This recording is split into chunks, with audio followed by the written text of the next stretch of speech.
This week, my sister-in-law announced that she was pregnant. My husband and I were invited to the celebration, but we weren't sure if we should go. We felt torn because not too long ago, I had a miscarriage.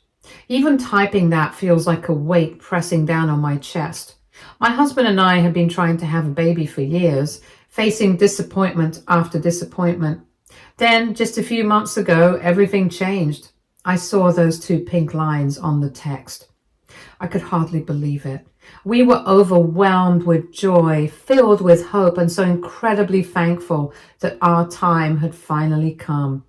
It felt like a dream, like all of our patience and heartache had led to this beautiful moment. For a while, things seemed to be going well. I did everything I could to take care of myself, and I allowed myself to imagine what life would be like as a mother.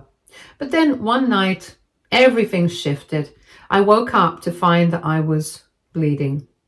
The second I saw it, I felt a deep, sinking fear in my stomach. Even before I nudged my husband awake and even before we rushed to the hospital, I just knew something was terribly wrong. When the doctors finally confirmed what I had been dreading, my whole world shattered.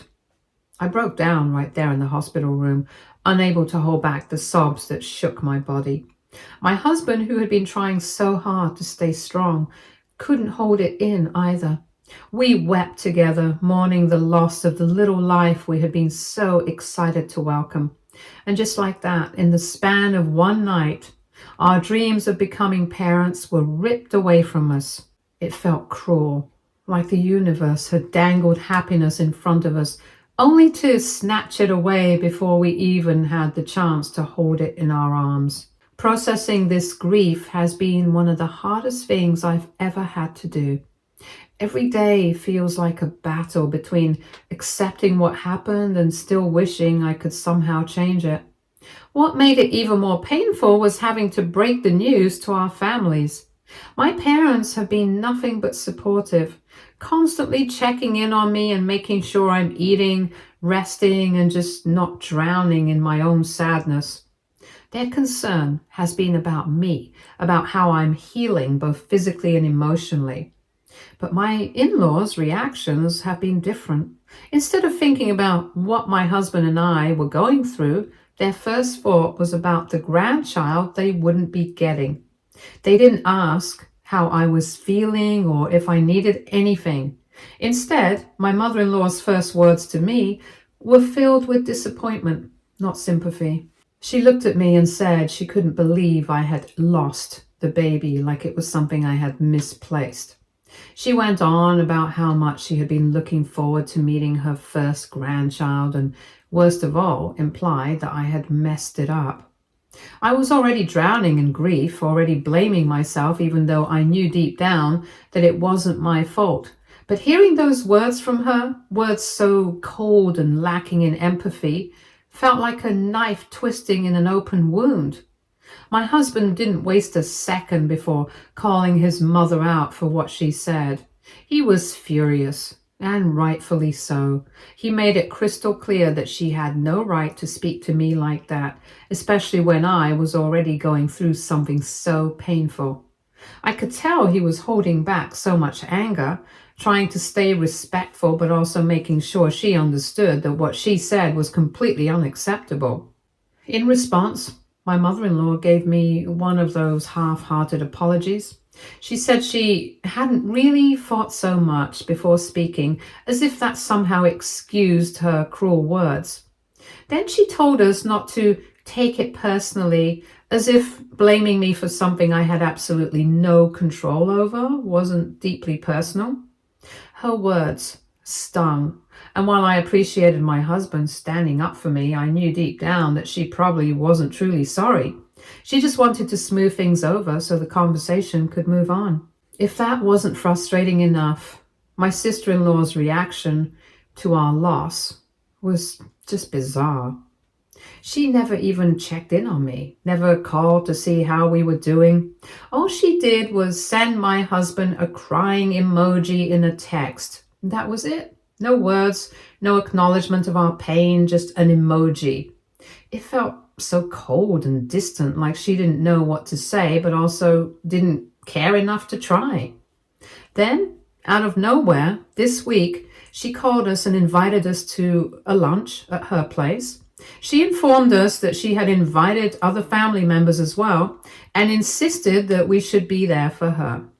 My husband and I had been avoiding family events lately, just because it's been too hard to be around everyone. But my sister-in-law wouldn't take no for an answer. She kept insisting that we had to come, saying it was absolutely necessary because she had a very important announcement to make. So, despite how emotionally drained and broken we've been feeling, my husband and I decided to go. We thought maybe being around family for a little while would be a nice change, something to help lift the heavy cloud that's been hanging over us. But that turned out to be a huge mistake. The lunch started off normal enough. We made small talk, tried our best to blend in, and kept to ourselves as much as possible. But then, out of nowhere, my sister-in-law stood up, cleared her throat, and with a huge smile on her face, she made her announcement. She was pregnant. The whole room erupted in gasps and excitement. People clapped, cheered, and rushed to congratulate her. Her boyfriend beamed proudly beside her. It was like a scene out of a movie, except instead of feeling happiness, I felt like the air had been sucked out of my lungs. She then looked around at everyone and explained that she and her boyfriend had just found out earlier this week. She said that after speaking to her gynecologist, they had decided to share the news with the family because they thought it would be a positive announcement after everything we had been going through. And then she turned to look directly at me and nodded. I froze. My mind went blank. I could feel the weight of everyone's eyes on me, their polite smiles and forced sympathetic glances, as if they were all waiting for my reaction. The nods of pity, the awkward silence in my direction, it was humiliating. I sat there, stunned, unable to process what had just happened. I couldn't believe it. I couldn't believe that my own sister-in-law had just used my pain as a stepping stone for her moment of joy.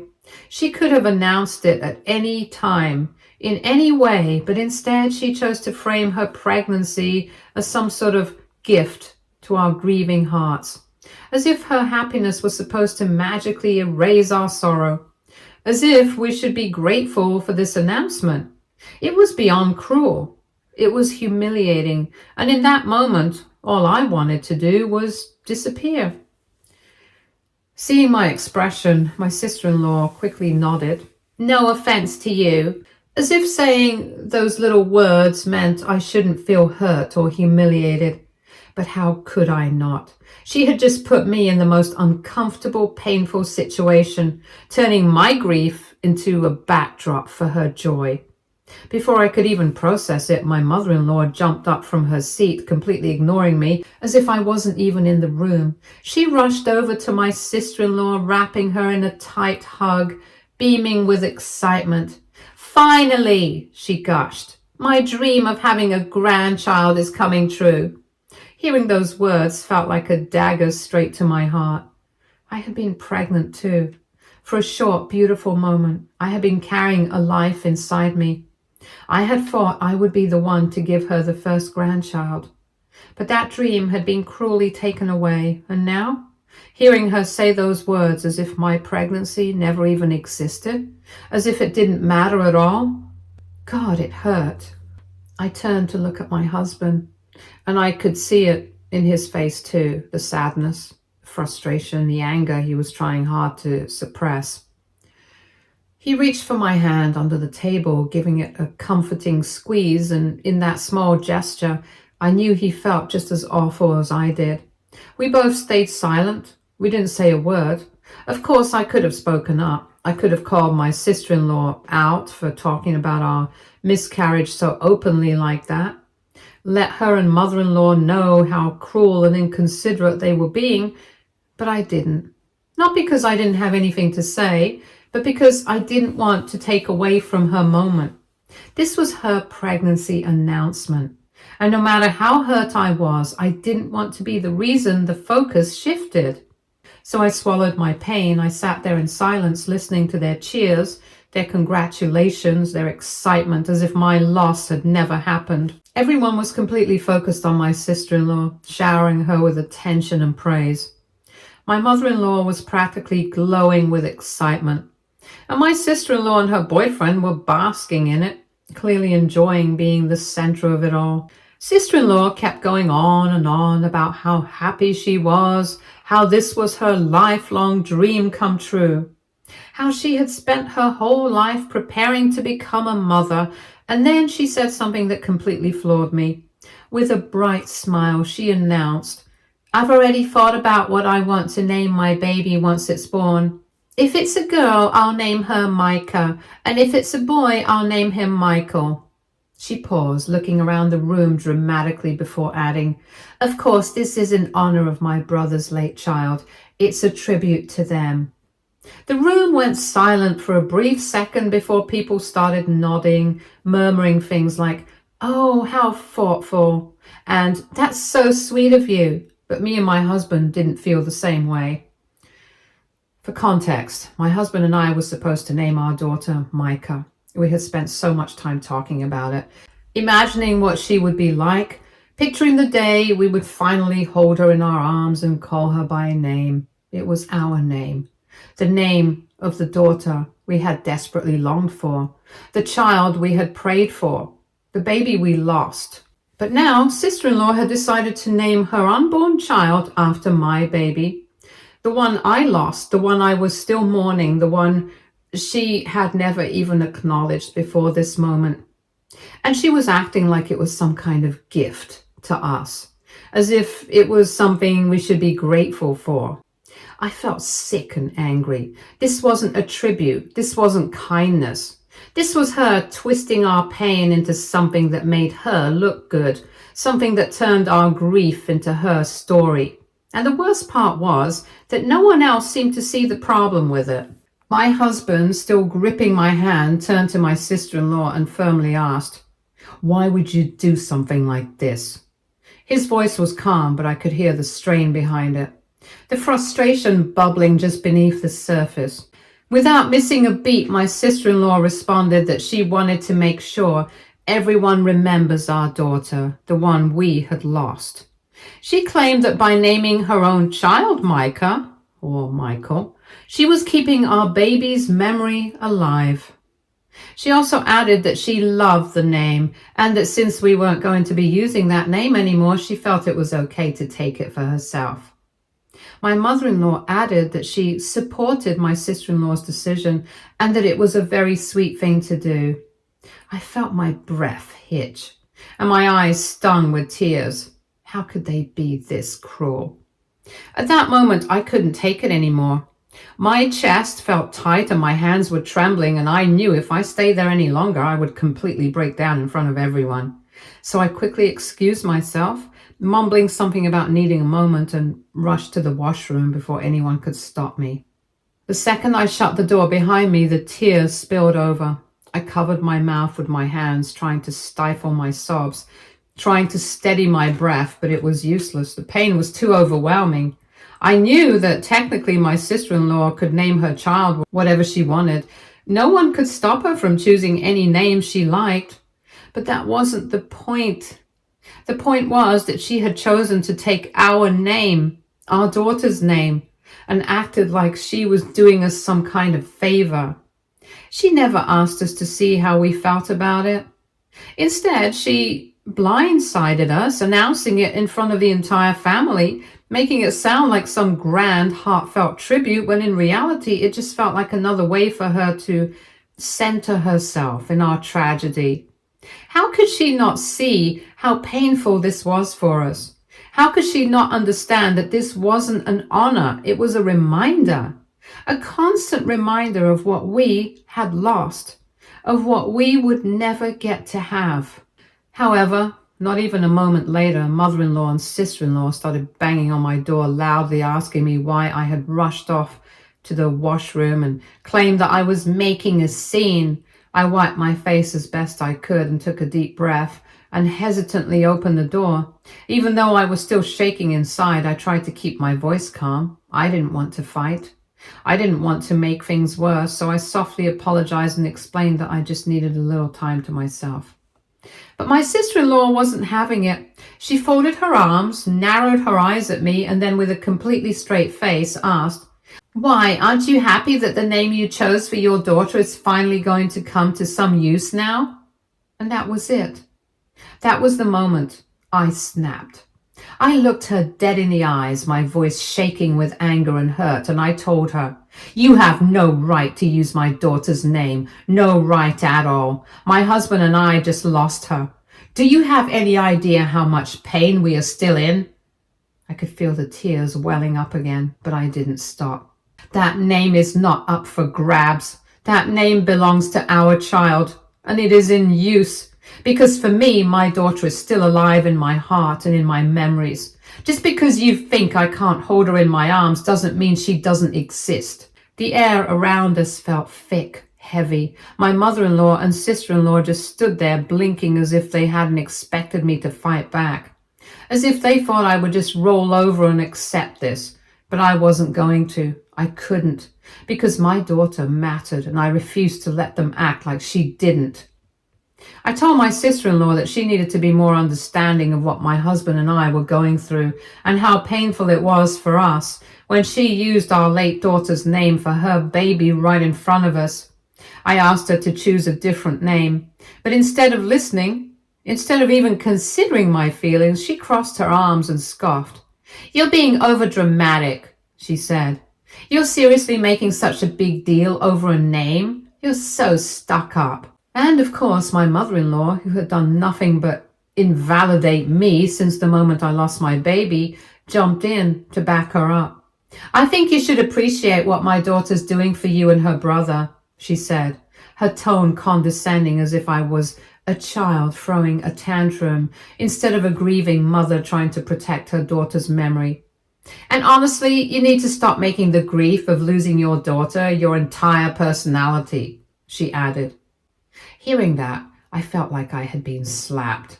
My entire personality? Was that really how she saw me? Did she really think I enjoyed feeling like this? That I wanted to be drowning in this grief every single day? I wasn't choosing to be broken. I was broken. Instead of supporting me, instead of even pretending to care, they were treating me like I was the problem, like I was the one making things difficult. Thankfully, my husband had heard everything, so had the rest of the guests, and before I could even say another word, he was already at my side, stepping in between me and his family like a shield. His voice was firm and unwavering. "Back off," he told them, his eyes dark with anger.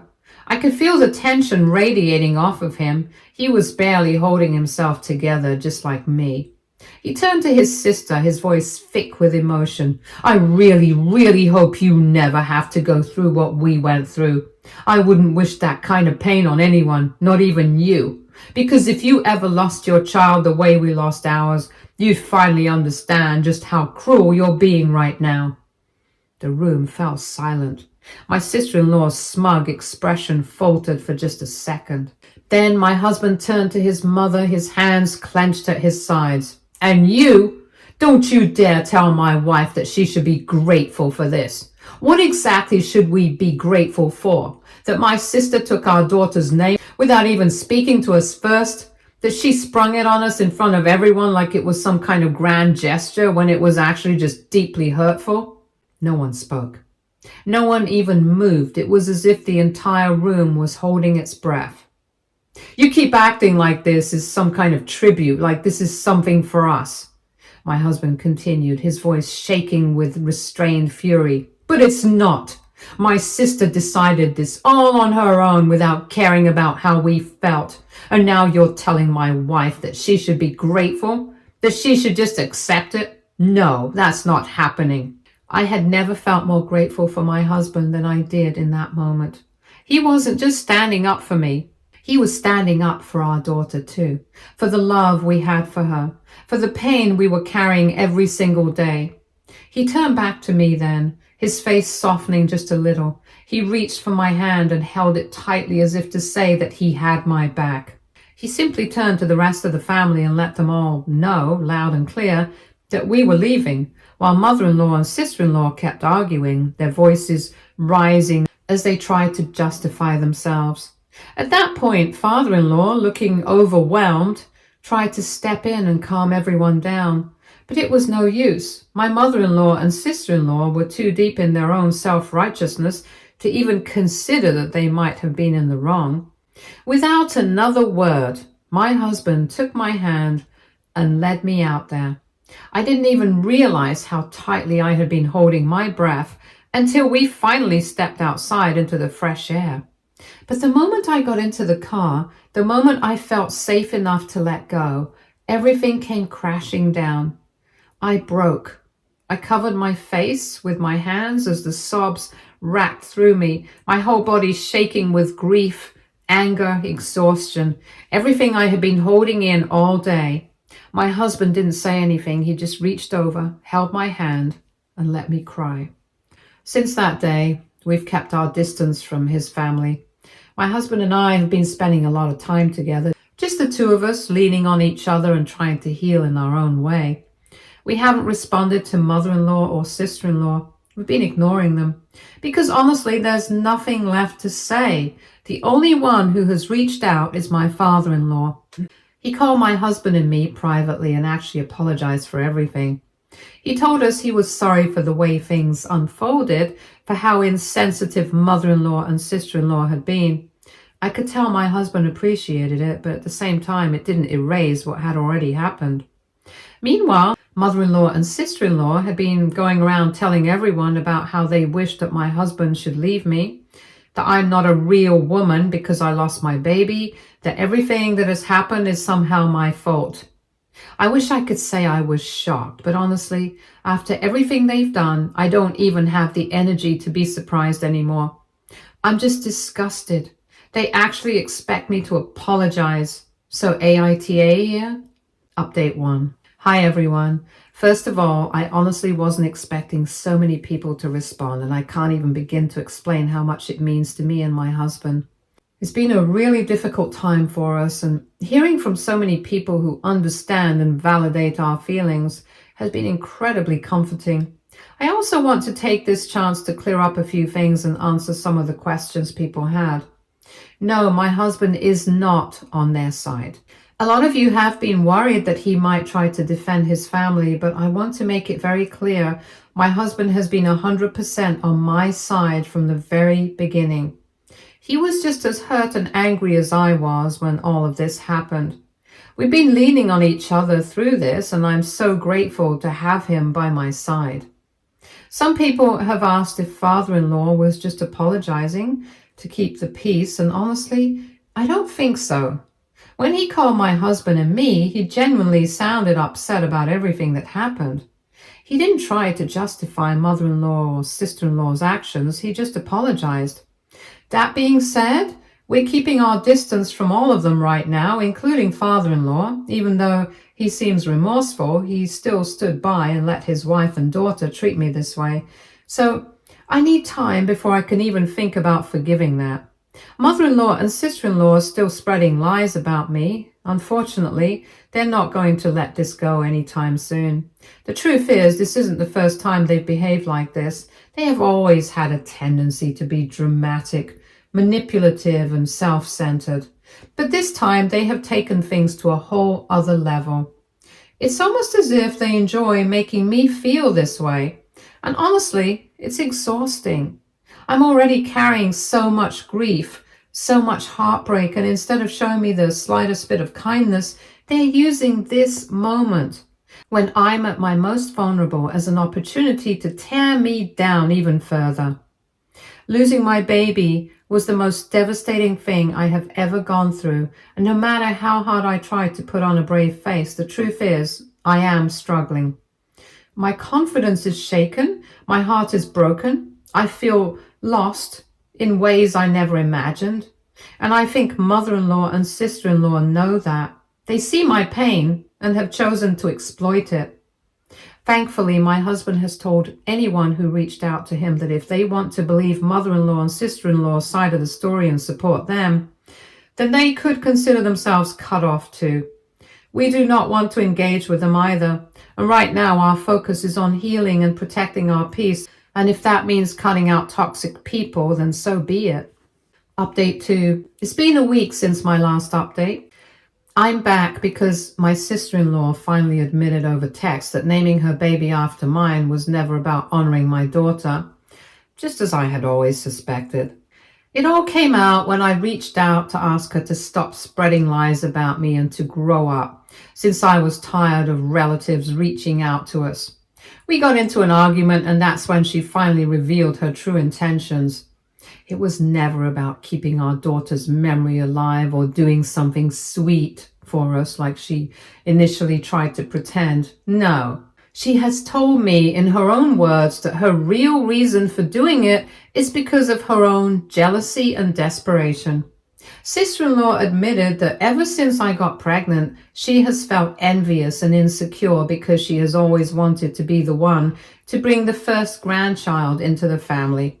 She saw my pregnancy as some sort of challenge, like a competition she had to win, and she couldn't stand the fact that I was getting attention for something she hadn't yet experienced herself.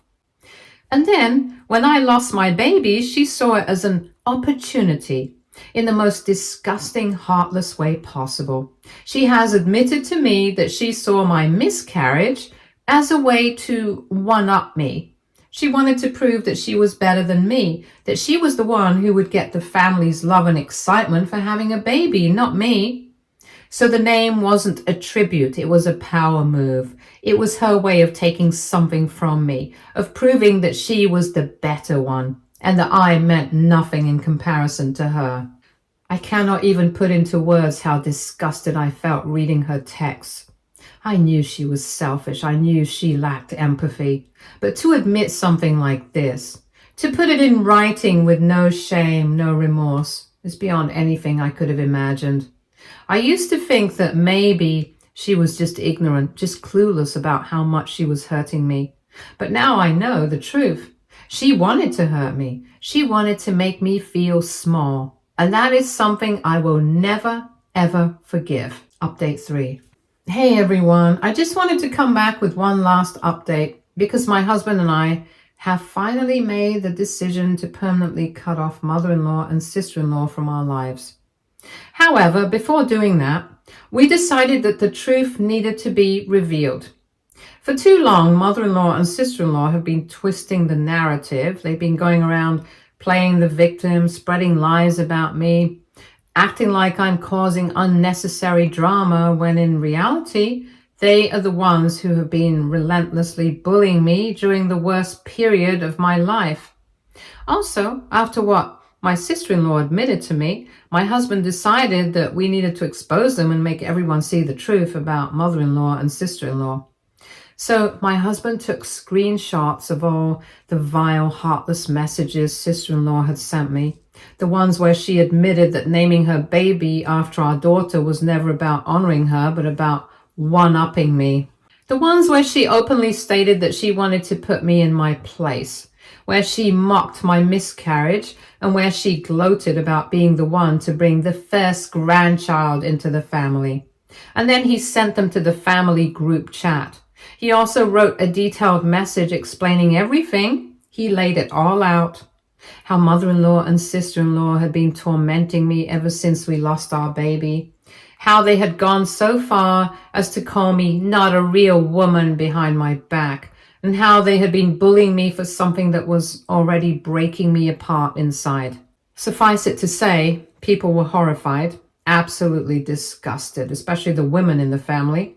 Many of them are mothers themselves, and when they saw those messages, they couldn't believe how heartless and malicious mother-in-law and sister-in-law had been towards me.